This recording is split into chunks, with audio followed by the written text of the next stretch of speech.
헌정사상 처음으로 벌어진 사태들이 잇따르고 있습니다. 현직 대통령이 구속된 데 이어서 이 대통령에 대한 지지자들이 법원에 난입해 폭동을 일으켰는데요. 오늘 벌어진 일들 취재기자와 함께 좀 정리해 보도록 하겠습니다. 김대희 기자 스튜디오에 나와 있습니다. 어서 오세요. 네. 어제 저녁부터 보수 집회 분위기가 심상치 않다 그렇게 느끼긴 했습니다만 이렇게 과격해질지 몰랐는데 저희가 앞서 백서민 기자 리포트에서 보여드렸습니다만 정말 살벌한 느낌입니다. 앵커께서도 잠 잘 주무시나요, 요즘에? 요즘에 좀 어렵습니다. 네. 지금 내란 불면이나 새벽에 깨시는 분들 많을 텐데 저 역시도 오늘 한 4시 반쯤에 깼을 때 역시나 또 브레이킹 뉴스라고 할 수 있는 쇼킹한 뉴스가 나왔습니다. 요즘 매일 새벽마다 이런 뉴스가 나온다는 것 자체가 신기할 정도인데요. 어제 같은 경우에는 법원 난입, 최후의 보루라고 할 수 있는 재판부가 점령당했다라고 할 수가 있는데 어떻게 이런 일이 가능할 수 있는지 잘 모를 정도입니다. 헐리우드 영화에서도 과거에나 아이템으로 쓰였을 정도의 장면이었습니다. 현장에 저희 백소민 기자가 취재한 리포트 보셨듯이 헌정사에서 유례를 찾아보기 힘든 일이 벌어진 겁니다.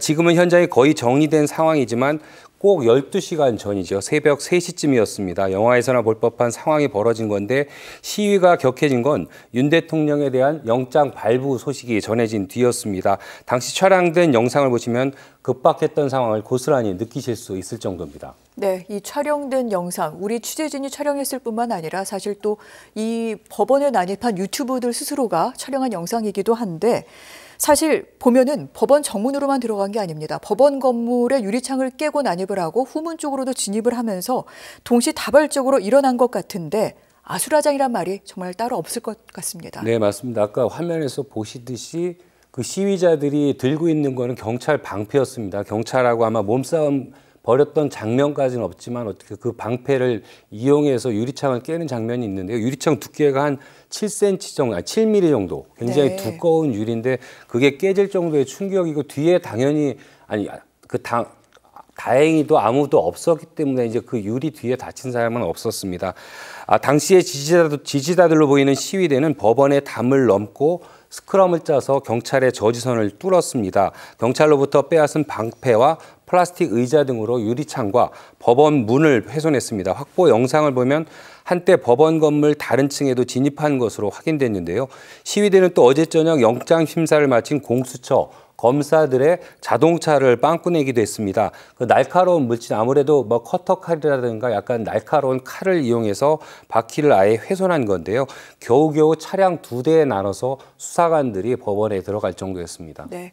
이 과정에서 수사관 한 명이 부상을 입은 그런 내용까지 전해지기도 했는데 이미 어제 저녁부터 상당히 좀 염려되는 상황이 많이 벌어졌던 건 맞는 것 같습니다. 그런데 이 가운데 경찰과 시위대, 지지자들이 대치했을 뿐만 아니라 사실은 어제 이곳에 국내 거의 모든 언론사의 취재진들이 몰리면서 이 상황을 취재하고 있었는데 이들에 대한 위협도 상당했다고 전해졌죠. 네, 맞습니다. 또 방송사 같은 경우에는 뭐 OBS를 포함해서 ENG 촬영 장비를 갖추고 취재를 하다 보니까 이제 아무래도 근접 취재를 하게 되는데요. 그 과정에서 MBC 기자는 많이 크게 맞아서 다치기도 했습니다. 물리적 충돌이 벌어진 건데요. 10시간 가까이 현장에서 옴싹닥살 못할 정도로 또 안에 갇혀 있어서 식사와 화장실 가는 것조차도 힘든 상황이었습니다. 시위대와 경찰에 둘러싸여 진퇴양난의 상황이 계속 반복된 건데요.